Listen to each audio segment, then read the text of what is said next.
12 pavés ont été scellés cet après-midi face à des immeubles du Havre. Ce sont des Stolpersteine, des dalles rendant hommage à des Havrais de confession juive déportés lors de la Seconde Guerre mondiale. Toutes et tous ont été assassinés au sein de camps de travail ou de camps de la mort nazie.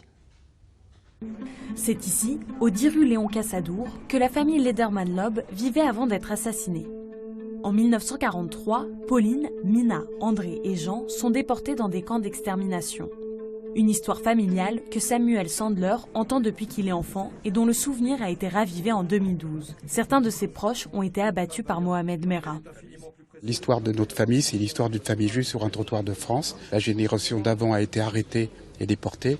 La génération d'après, en l'occurrence mon fils, mes deux petits-fils, ont été assassinés à Toulouse.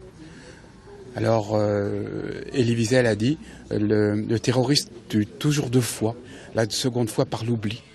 Donc c'est au moins un moyen de ne jamais les oublier. C'est pour rendre hommage à 12 Havrais déportés que des pavés commémoratifs ont été apposés un peu partout dans la ville.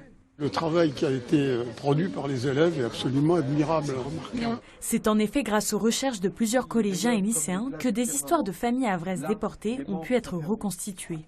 Chaque groupe travaille sur une famille et ils se prennent vraiment, je ne vais pas dire d'amitié, mais presque pour cette famille-là et ça les touche beaucoup plus.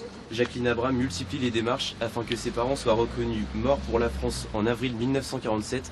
De savoir que le génocide, c'est pas que lointain, de voir que c'est aussi proche, c'est assez réaliste, quoi. On se rend plus compte des choses. Prendre conscience de la réalité de l'Holocauste, c'est tout l'objectif de ces pavés. Depuis les années 90, l'artiste berlinois Günther Dömning en a apposé plus de 80 000 dans toute l'Europe. Ça s'adresse surtout aux jeunes qui ont l'habitude de voir l'histoire à travers les livres.